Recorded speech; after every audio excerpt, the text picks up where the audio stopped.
Hello students, welcome to concept classes. तो आज का हमारा टॉपिक वही होगा जो पिछले वीडियो में हमने आधा छोड़ा था। क्या था? Newton's law of motions. उसने कैसे 3 इक्वेशंस को डिराइव किया था। तो पहले इक्वेशन तक तो हमने पिछले वीडियो में डिराइव कर लिया है, अभी सेकंड इक्वेशन से करेंगे। एक्चुअली में देखा जाए तो पहला इक्वेशन, सेकंड इक्वेशन और थर्ड इक्वेशन तीनों एक दूसरे से रिलेटेड है।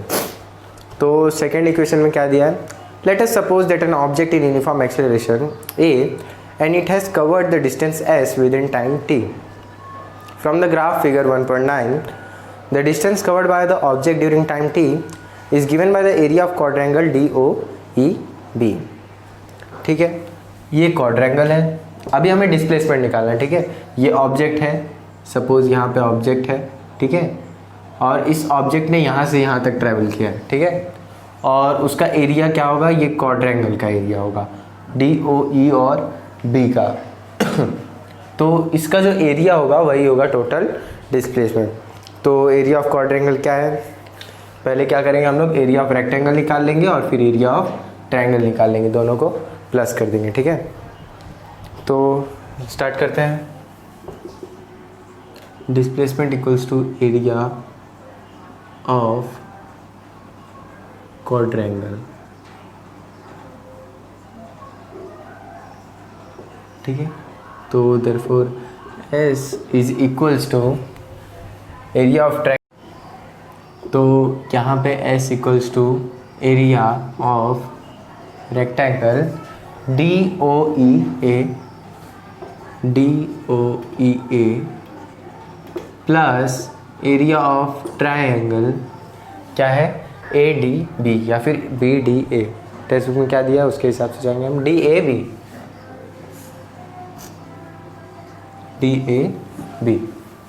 ठीक है, तो एरिया ऑफ रेक्टेंगल क्या होगा? Length into breadth. ठीक है, तो क्या AE into OE, AE into OE plus DAB में क्या होगा? Half into length into height. Half into length क्या होगा? हाइट इस तरफ से लेंगे तो लेंथ होगा AB इंटू AD या DA। ठीक है, उसके बाद क्या? तो ये जो AB है ये बेस हो गया हमारा। हमारी ट्रायंगल की हाइट इस डायरेक्शन में है, ये हमारा बेस हो गया, ये हमारी हाइट हो गई। AB बेस और AD हाइट, DA। ठीक है, अब इसके बाद क्या करेंगे? हमें सिर्फ इतना देखना है कि हमने जो फर्स्ट इक्वेशन में अलग अलग तरह के वैल्यूज़ निकाले थे उनको इसमें पुट करना है। ठीक है, तो चलिए स्टार्ट करते हैं। AE क्या है हमारा? AE क्या है? AE हमारा इनिशियल वेलोसिटी है u। ठीक है, DO के पैरेलल अगर AE है तो DO की जो भी वैल्यू होगी वही होगी AE की वैल्यू।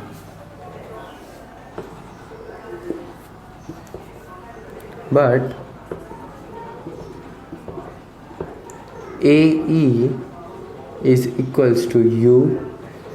OE कहाँ गया? OE तो T है हमारा, ये तो पता ही है। OE is equals to T। और क्या है? AB हमारा क्या है? V। अब AB हमारा V इसलिए है क्योंकि हमारा जो D और C है ये भी वेलोसिटी है, फाइनल वेलोसिटी है। ठीक है, AB हमारा V हो गया। और V क्या है? AT। ठीक है, हमारा जो पहला इक्वेशन था उसमें हमें क्या मिला था? V is equals to U plus AT। ठीक है, V equals to U plus AT था और U हमने इसे निकाल दिया, DO को निकाल दिया, तो क्या बचा? AT बचा, जो किसकी वैल्यू है? D और C की वैल्यू है। ठीक है, और D और C की जो वैल्यू होगी वही होगी A और B की वैल्यू। तो इसकी वैल्यू क्या है AB की? AT, since AB equals to AD CD। ठीक है, तो इसके बाद तो आपका सिंपल सा इक्वेशन बन जाएगा। क्या? S is equals to U area of AE U into OE क्या है हमारा? T। ठीक है, प्लस हाफ। ठीक है, ए बी क्या है हमारा 80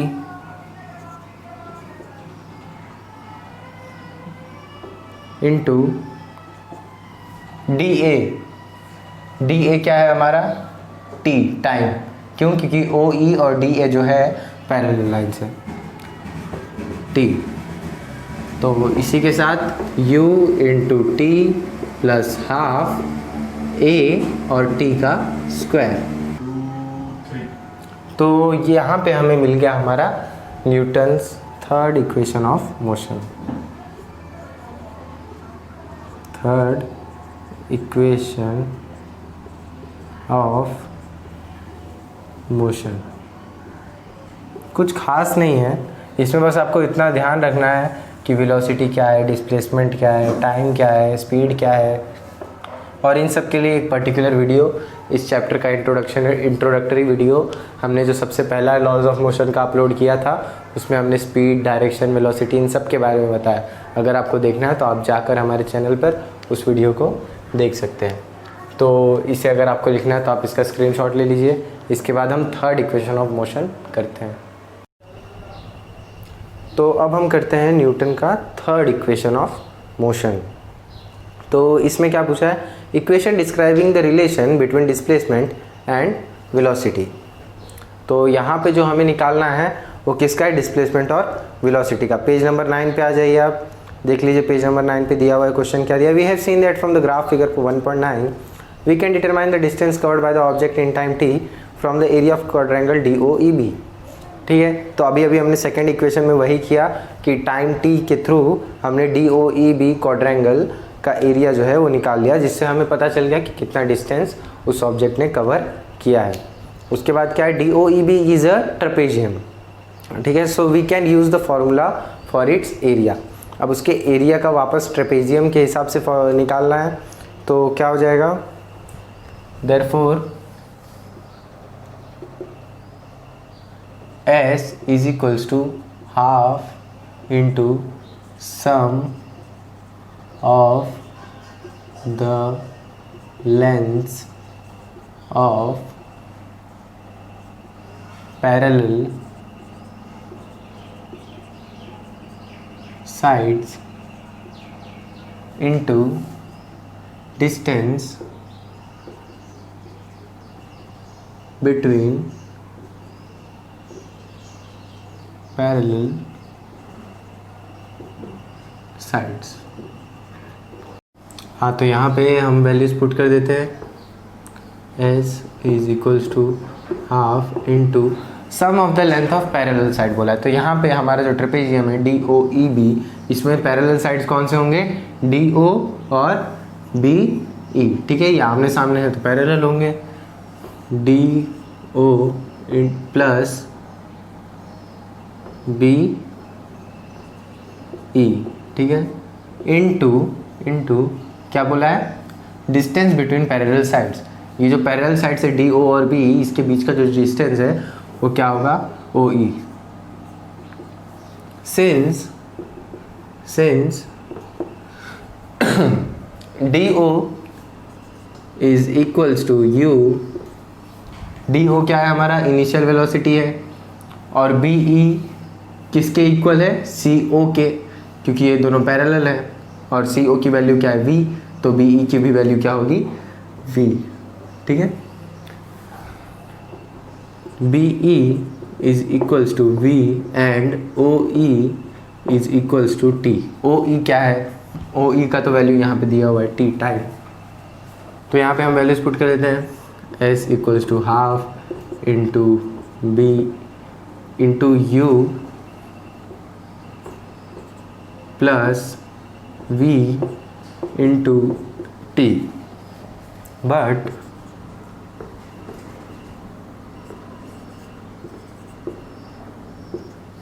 acceleration equals to final velocity minus initial velocity upon time. ठीक है, अब अगर इस t को हम यहाँ पे लेकर जाए तो हमें किसकी वैल्यू मिलेगी? t की वैल्यू मिलेगी। Therefore t is equals to final velocity minus initial velocity upon acceleration. ठीक है, तो यहाँ पे हम t की वैल्यूज डाल सकते हैं। ये हमारा इक्वेशन 1 हो गया। यहाँ पे हमें 2 मिल गया, तो अब 2 को 1 में डाल देंगे। s equals to half into u plus v into t, और t की वैल्यू क्या है हमारी, v minus u upon a. ठीक है, तो ये किस तरह से हो जाएगा, s equals to half into u plus v into, या फिर u minus we upon 2a। ठीक है, हाफ का जो 2 था वो यहाँ पे आ गया और 1 मल्टीप्लाई हो गया। तो यहाँ पे हम 2a को इस तरफ लेके जाएंगे, 2as is equals to u plus v u minus v. तो यहाँ पे हमें एक फॉर्मूला दिख रहा है a प्लस बी और a माइनस बी का, तो इसमें क्या हो जाएगा, a square minus b square हो जाएगा। ठीक है, आपके टेक्स्ट बुक में भी वही दिया हुआ है, is equals to v square minus u square. ठीक है, तो 2as is equals to v square minus u square.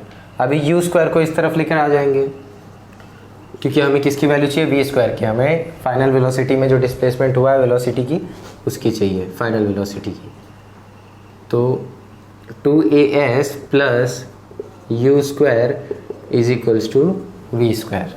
तो फाइनल आंसर क्या होगा हमारा, v square is equals to 2as, v square equals to u square plus 2as। तो ये होगा हमारा फाइनल आंसर। तो फाइनली हमें क्या मिल गया, हमारा फाइनल वेलोसिटी। तो अगर आपको इसे लिखना है तो आप इसका स्क्रीनशॉट ले लीजिए। तो अब हम पढ़ते हैं यूनिफॉर्म सर्कुलर मोशन के बारे में। तो यूनिफॉर्म सर्कुलर मोशन का पेज नंबर 10 पे देखिए, एक छोटा सा डेफिनेशन दिया है। If an object moving along a circular path of radius r takes time t to come back to its starting position, its speed can be determined using the formula given below. Speed equals to circumference upon time और v equals to 2 pi r upon t। तो ये तो formula हो गया, लेकिन uniform circular motion होता क्या है। अगर कोई ऑब्जेक्ट एक कांस्टेंट स्पीड से एक पर्टिकुलर पाथ से ट्रैवल कर रहा हो, जैसे कि अगर हम बात करें स्लिंग शॉट की, ठीक है, एक रोप लीजिए आप, सपोज हाफ मीटर्स के, ठीक है, हाफ मीटर्स का एक रोप लीजिए, उसमें एक कुछ भी ऑब्जेक्ट बांधिए, पत्थर वगैरह कुछ भी, और उसे स्लिंग कीजिए। ठीक है, स्लिंग करते वक्त आपके हाथ पे एक मोशन, आपको एक वेव पता चलेगी, फोर्स पता चलेगा जब वो घूमता होगा, वही होता है यूनिफॉर्म सर्कुलर मोशन। जब एक कोई ऑब्जेक्ट किसी एक पर्टिकुलर जगह पर होकर एक सर्कुलर पाथ में ट्रैवल करता है तो वो क्या होगा, यूनिफॉर्म सर्कुलर मोशन। जैसे मान लीजिए कोई चौक है, ठीक है, चौक यानी वो चौराहा, और वहाँ पे एक स्टैचू लगा हुआ है सेंटर में, और एक बाइक ट्रैवलर उसके अराउंड में एक कांस्टेंट स्पीड 20 या 15 की स्पीड से कंटिन्यूसली अगर उसका चक्कर लगा रहा है तो वो क्या होगा, यूनिफॉर्म सर्कुलर मोशन। अब अगर हम हमारे प्लैनेट्स की बात करें जो सन के अराउंड रिवॉल्यूशन करते हैं, ठीक है, तो उसमें भी रोटेशन करते हैं, तो रोटेशन और रिवॉल्यूशन दोनों करते हैं, तो ये भी यूनिफॉर्म सर्कुलर मोशन होगा। अपने एक्सिस पे रह कर रोटेशन करते हैं और सन के अराउंड रिवॉल्यूशन करते हैं, लेकिन उनका जो सेंटर है वो सेम है और जो स्पीड है वो क्या है, कांस्टेंट है। तो जिस भी चीज़ का सेंटर सेम होता है और स्पीड कांस्टेंट होती है वो क्या होता है, uniform circular motion. When an object is moving with a constant speed along a circular path, the change in the velocity is only due to the change in the direction, hence it is accelerated motion. When an object moves with constant speed along a circular path, the motion is called uniform circular motion. For example, the motion of a stone in a sling or that of any point on a bicycle wheel when they are in uniform motion. Bicycle wheel, car के wheels, bike के wheels, इन सब का भी same motion रहता है कि एक particular point fix है उनका और उसके बाद वो रोटेट करते रहते हैं कंटिन्यूसली। तो ये होता है हमारा यूनिफॉर्म सर्कुलर मोशन। इसका फॉर्मूला क्या है, स्पीड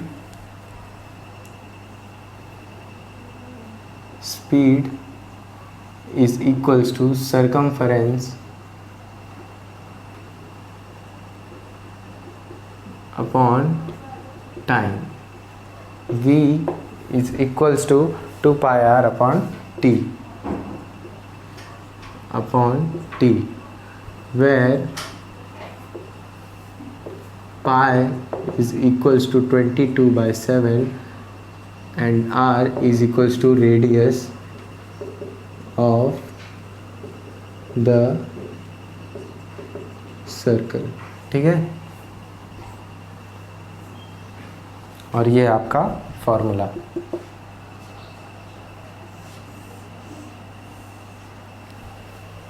यूनिफॉर्म सर्कुलर मोशन का। अब पेज नंबर 10 पे ही आप नीचे वाले पैराग्राफ में आ जाइए, क्या दिया है, determining the direction of velocity in uniform circular motion.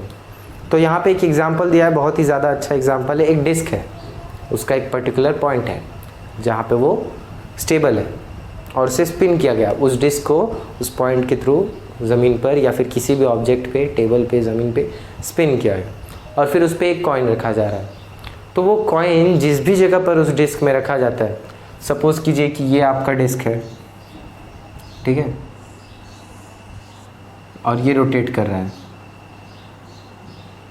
ठीक है, ये रोटेट कर रहा है, ये इसका पिन है, और ये जो कॉइन है इसको यहाँ रखा गया और ये कंटिन्यूसली रोटेट कर रहा है।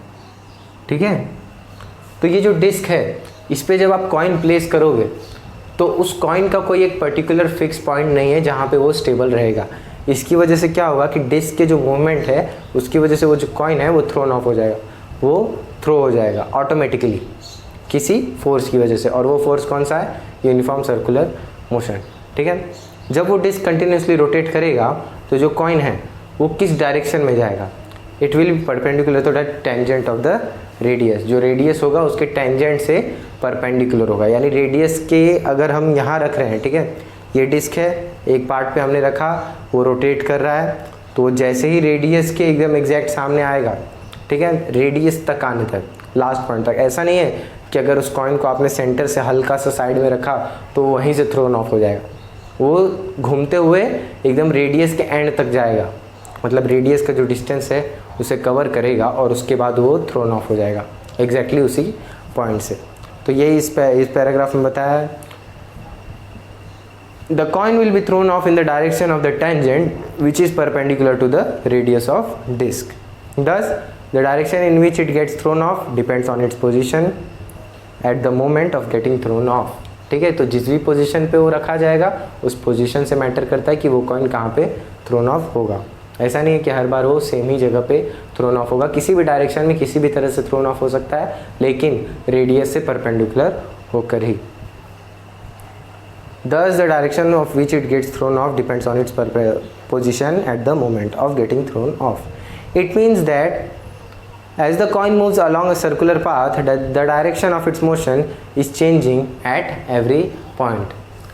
तो इसका क्या मतलब है कि वो जो डिस्क है उसका जो डायरेक्शन ऑफ मोशन है वो हर पॉइंट पे चेंज हो रहा है। जैसे जैसे उसका ये टिप जो है ये इस पूरे डिस्क को रोटेट कर रहा है, वैसे वैसे इस डिस्क के हर पार्ट का जो मोशन है वो चेंज हो रहा है। स्टेबल नहीं है कि वो डिस्क वहीं पे खड़ा है, वो कंटिन्यूसली मूव हो रहा है, इसके लिए जो उसका मोशन है वो भी चेंज हो रहा है। तो फिलहाल अगर आपको इस फॉर्मूला को लिखना है तो आप इसका स्क्रीनशॉट ले लीजिए। तो अब हम कर लेते हैं हमारे सॉल्व एग्जांपल, पेज नंबर 11 पे दिया है। देखिए क्वेश्चन क्या दिया है।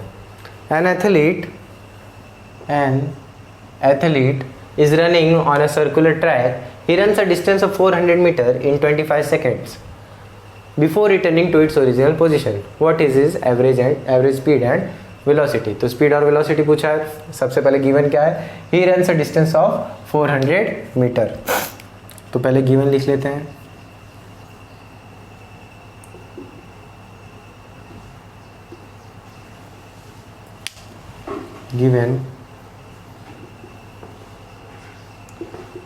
गिवन क्या है, total distance travelled, total distance traveled is equals to 400 metre. ठीक है, टोटल टाइम टेकन, नहीं टोटल डिस्प्लेसमेंट पहले लेते। Total displacement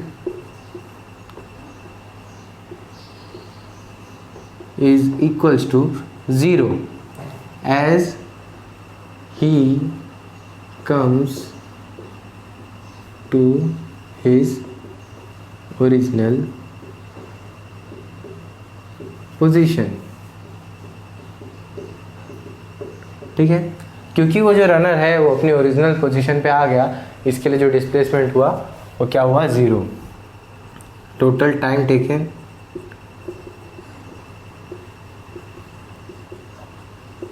is equals to 25 seconds. ठीक है, अब हम सॉल्यूशन निकाल लेते हैं। सॉरी, टू फाइंड क्या है हमारा, to find average speed and average velocity. Solution,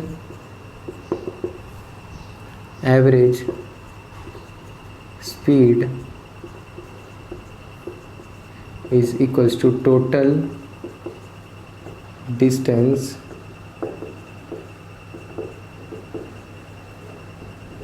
traveled upon time taken।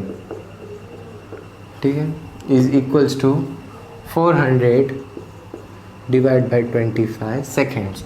5 से इसको कट कर देंगे हम, 5 5 ज़ा 25, 5 8 ज़ा 40। ठीक है, 5 1 ज़ा 5, 5 1 ज़ा 5, 5 6 ज़ा 30 इज इक्वल्स टू 16, और इसका यूनिट क्या होगा, मीटर्स पर सेकेंड। ठीक है, क्योंकि आपको जो क्वेश्चन में भी पूछा है वो मीटर्स में दिया हुआ है। अभी एवरेज वेलोसिटी निकाल लेते हैं। Average velocity is equals to total displacement upon time taken. ये तो बहुत ही ईजी है, total displacement upon time taken is equals to, total displacement क्या है हमारा, 0 अपॉन टाइम टेकन कितना है 25 इज इक्वल्स टू 0 मीटर्स पर सेकेंड। ठीक है, तो यहाँ पे आपको आंसर मिल गया है।